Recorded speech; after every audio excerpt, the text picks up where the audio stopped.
السلام عليكم ورحمة الله وبركاته. كل انتو ونكسن داوديال كل سؤال هذا ومركلة إيو برنامج نجار كام فلانقين إنه حلقنا وكلنا كلنا برتان يوتيوب كلنا هاي بنتلان تايمز داوديال نجح حسوسة إن ما أنت عنو كجهل الدون موضوع إن ما هدور شوين كجبلان وحيابه جدا بيس بدلي إيو ورر كلا دونا كصوب أي تن إيو أنتي magaalada gaareen xubno kala gedisan oo ka tirsan urur goboleedka IGAD iyo taliska ciidanka midowga Afrika ee AMISOM oo dhamaantood saameyn ku leh arrimaha doorashooyinka ee Jubbaland sidaas oo kale waxaanu ka hadlaynaa xulida xubnaha baarlamaanka oo la sheegay in la soo gabagabeeyay isla markaana hadda guddigu ay ku jiraan xubnaha ay kala saaraan musharaxiintii xagee warkooda ku dambeeyay dowladda federaalka Soomaaliya saameynta waxay ku dambeysay maxaa ka jira warka qadar leaks qortay ee ku saabsan in sirdoonka Soomaaliya qadar iyo kooxda al-shabaab ay kaashanayaan howlgallo la xiriira am khalkhalgelinta magaalada Kismaayo faralkii ugu dambeeyay ka dhacay arintaas ma xiriir la leeyahay sidaas kale waxaanu eegi doonaa madaxweynaha Jubbaland Maxamed Salax Madow miyuu tanaasulaya oo ka haraya tartanka doorashada mise jirta khatar lamida tibay dhabo ka dhacday oo kale oo mutar lagu sameeyay in ka jirta magaalada Kismaayo ee xarunta doorashada ee Jubbaland ay ka dhici doonto arrimahaas ayaan falanqeyn ku sameyn doonaa hadii Allah uu raali ka ahaado soo dhawaada daawadayaal waxaan nagala socotaan channelkan YouTube ku leenahay waxaan soo xushmad iyo qadar la kaaga codsanaynaa daawada muuqaalkan inaad la sii wadaagto asxaabtaada markaan ku leenahay la sii wadaagto waxa ula jeednaa waa inay asxaabtaaduna xogtan oo kale hesho si aad ay taasino anaga noogu kalifto inaan xoga badan oo kale idin soo gudbin beesha gudana subscribe-ka tuuji wax lacag maaha like-ta iyo comment-gana hoos noogu reeb hadii Allah uu daraa halkaas soo dhawaada daawadayaal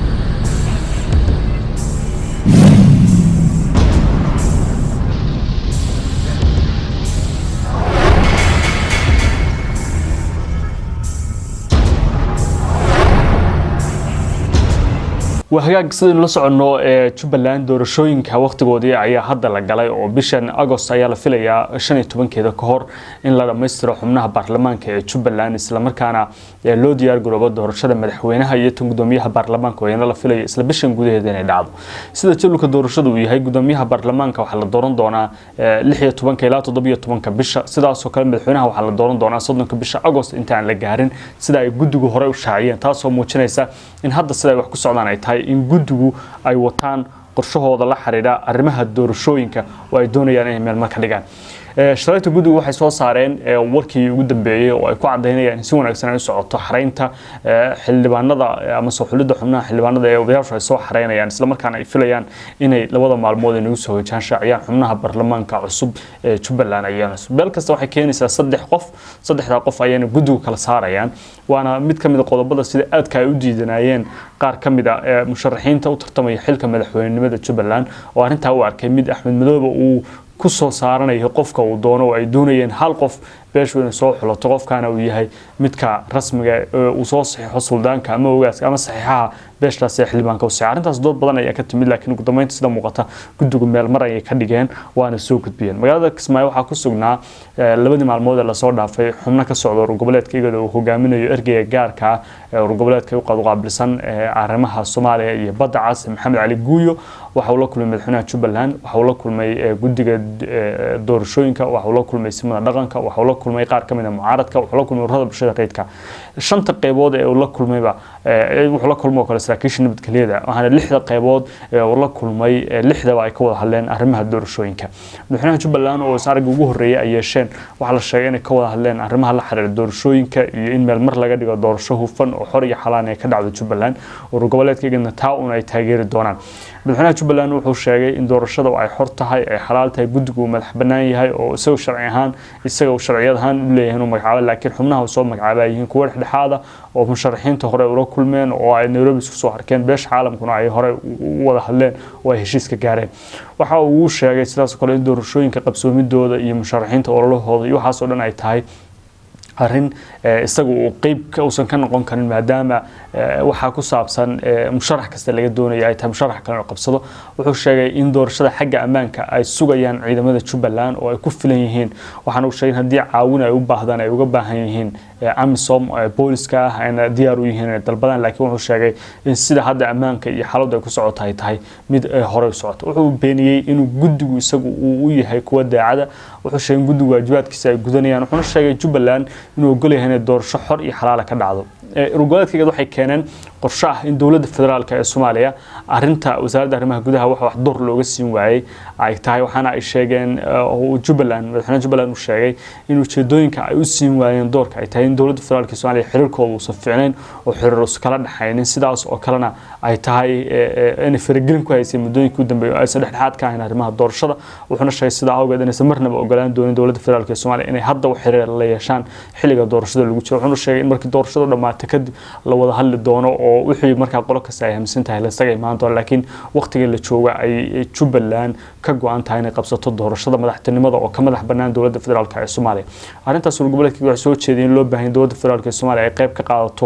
hawlaha socda ee korjoogteynta doorashada ayna muhiim tahay in dawladda federaalka ee Soomaaliya ay ogolaato oo ay meel mariso laakiin Jubbaland arintaas way diiday waxaana sheegtay inaysan marnaba ogolayn in dawladda federaalka ee Soomaaliya cid ka socota ay saameyn ku yeelato arrimaha doorashooyinka ee Jubbaland sida awgeedna ay doonayso oo kaliya in urgoleedkayga ay taageeraan guddigan uu magacaabay Xudooba Kaana uu yahay guddiga sharciga ay tahay in la shaqeeyo arintaas oo aad loogu dheeraaday waqti badan qaadatay xogtan soo gaartay waxay sheegaysaa halka markay arintu mareysay in urgoleedkayga ay sheegeen in dawladda federaalka ee Soomaaliya gaar ahaan wasaaradda arrimaha gudaha ay arintan kala shaqeynayeen oo ay tahay in loo ogolaado doorka ay doorashada ku yeelato yaraan korjoogtada iyo habka xulidda xubnaha baarlamaanka si dhinacyada oo dhan ay ku qancaan laakiin taasi dawladda Jubbaland saacad ay u diiday dawladda federaalka Soomaaliya faragelin markaa kadib waxa magaalada soo gaaray taliyaha ciidanka midowga Afrika ee Soomaaliya oo u dhashay dalka Itoobiya dhalash ahaan haddan xilka haya waxa uu la kulmay saraakiisha nabadgelyada ee Jubbaland ciidanka AMISOM madaxweynaha Jubbaland guddiga doorashooyinka oo waxa kale oo safarka ku heliyay ergeyga gaarka ah midowga Afrika u qaabilsan arrimaha Soomaaliya oo isna madasha joogay waxyaabihii kala duwan ee dhinacyadu ka wada hadleen waxa kamid ahaa arrimaha iyo wararka sheegaya in midowga Afrika ay doonayaan inay faragelin ku sameeyaan arrimaha doorashada gaar ahaan AMISOM oo ay wararka soo baxay oo sheegay dawladda federaalka Soomaaliya ay gaar u taageerayaan oo ay doonayaan in ciidankooda lagu wareejiyo garoonka diyaaradaha halka doorashada ka dhacayso arrimahaas oo dhan sida uu sheegay madaxweyne ku-xigeenka Jubbaland way beeniyeen AMISOM hase yeeshee xog aanu si gaar ah u helnay waxay tilmaamaysaa in laga wada hadlay arrimaha ku saabsan badqabka musharaxiinta iyo sida ololahooda doorashada ay ku wadanayaan midowga Afrikana waxay sheegeen in mandate-kooda ay kamid tahay hubinta arrimaha doorashooyinka ee dowlad goboleedyada iyo dalka ka dhacaya marka doorashada la soo gaaro sida awgeedna ay muhiim tahay in loo hoggaansamo mandate-ka AMISOM oo arintaas toor ama waajibaadkeeda shaqo ay kamid tahay waxaana Jubbaland ay ku adkaystay in ammaanka doorashada ku filan tahay haddii ay u baahdaan taageero dheeraad ay u baahan ciidanka booliska ee AMISOM arintaas oo la isku afgartay in haddii dadaalka iyo wada hadalladu sii socdaan isla markaana hobad sax laga dhigo arrimaha ku saabsan ee doorashada qabsoonto arrimaha kale ee laga wada kamid ah musharaxiinta oo la sheegay inay ka soo degi karin garoonka diyaaradaha ee magaalada Kismaayo loo baahan yahay in arinta la fududeeyo Jubbaland inta way beenisay waxay sheegtay in safarkii ugu dambeeyay ay ka soo degeen musharaxiinta oo dhan waxay kale oo sheegtay in ujeedada loo celiyay mid kamid musharaxiinta gaar ahaan kan wasiirka duulista hawada ee garoomada ay tahay arrimo la xiriira inuu dowladda federaalka ee Soomaaliya xilkeeda hayo way tahay inuu iska soo codsaday sidaas oo kalena waxayba ku doodeen Jubbaland inuu dhamaaday waqtigiisa diiwaangelinta musharaxiinta oo u tartami lahaa madaxweynenimada sida awgeedna aysan ahayn dood xilligan furan arinta ku saabsan musharax ma yahay iyo masamaha ay doonayaan inuu maro oo iska soo casilo marka kadibna soo muwaadin uu ka soo deey karo magaalada Kismaayo arintaas oo aad loogu dheeraaday oo waqti badan qaadatay xogta aanu helnay waxay cadeynaysaa in midowga Afrika ay cadeeyeen oo ay meel marka dhigeen in waxa ku saabsan doorashooyinku ay tahay inay noqdaan kuwo xor iyo xalaal oo ka madax bannaan arrimaha siyaasadda la xiriira waxa dhacay intii kulankoodu socday sidaas oo kale aad loo soo qaaday hubantida xagga ammaanka ah gaar ahaan falalkii u dambeeyay magaalada ka dhacay oo ay kamid ahayn qaraxii hotelka lagu weeraray dalal qorshaysan oo ka dambeeyay in arrimahaas oo dhan ay muujinayaan walwal xagga ammaanka oo ay qabaan musharaxiintu ay ka baqayaan badqabkooda xagga ammaanka waxaana ay sheegeen in midowga Afrika uu diyaar u yahay arrimahaas inuu ka shaqeeyo oo wax ka qabto oo u yaraan ammaanka musharaxiinta iyo badqabka arrimaha doorashooyinka la xiriiraba ay noqdaan kuwa sugan oo dhinacyada oo dhan ay raali ka wada yihiin Jubbaland waxay kala cadeysay inay doonayso in doorashadan iyada faraha looga qaado waxaana kulamadan intii ay socdeen oo dhan aan ogaanay inaysan ka soo bixin wax badan oo natiijo ah gaar ahaan arrimaha la xiriira musharaxiintu inay doorkooda yeeshaan inay ammaankooda iyagu mas'uul ka yihiin taas oo muujinaysa in madaxweynaha Jubbaland iyo kooxdiisu ay xoog saarayaan oo kaliya sida iyagu ay u guuleysan lahaayeen dhinac ka soo jeedana aysan waxba ka soo qaadin waxa kale oo la filayaa wargoodkayga inay warbixintooda ayna soo daha ka qaadaan berito ama maanta hadii Allah uu raali ka ahaado si ay meel mar uga dhigaan daawad wax nagala socotaa bartaan YouTube-ka ku leenahay Puntland Times hadii aad hadda nagu soo biirtay fadlan subscribe saar page-keena muuqaalkan la sii wadaaga asxaabtaada sidaas oo kale commentiga iyo like-tana hoos noogu reeb sidaas oo kale wargeyska qadar leaks waxa uu daabacay warbixin kale oo iyana la xiriirta xaaladda Jubbaland oo uu sheegay in kusimaha taliyaha nabad sugidda sirdoonka qaranka ee Soomaaliya Fahad Yaasin Xaaji Daahir iyo musharax Cabdinaasir Saraar oo kamid ah musharaxiinta ku sugan magaalada Kismaayo iyo waliba sidoo kale kooxda Al-Shabaab ay iska kaashanayaan falal la xiriira nabadgelyo darrada magaalada Kismaayo oo ay qadar bilaayin doolar ku bixinayso wargeyskaasi waxa uu xiganayaa xubno kala duwan oo uu sheegay in dowladda qadar ay dadaal badan ku bixinayso in meel mar laga dhigo in fadqalalooyin nabadgelyo darro gaar ahaan qaraxiyo iyo dilal qorshaysan iyo waxyaabo ammaanka oo dhan ka soo horjeeda laga fuliyo magaalada Kismaayo si meel mar looga dhigo qorshaha ciidanka AMISOM lagu geynayo magaalada Kismaayo waxaana ay sheegeen in haddii falalka noocaas ay bataan ay imaanayso dalabka AMISOM in la dalban karo oo la geyn karo magaalada Kismaayo laakiin AMISOM geynteedu waxay u baahanaysaa iyo geyniyaan oranay inay la wareegto howlgallada ammaanka ee magaalada in mandate-keeda qayb sidaas oo kale midowga Afrika ay meel mariyaan hase yeeshee arrimaha kala duwan ee socda waxay muujinayaan kuwa soo tareeno ma xaqiijin karna warbixinta qadar leaks ay qortay hase yeeshee jariiradaasi warbixinta ay qortay waxa ka muuqata in sidaas oo kale ay qadar lacag badan siinayso wargeysyada Kenya si ay meel mar uga dhigaan qorshaha nabadgelyo darro ee magaalada Kismaayo loo buunbuuniyo kadibna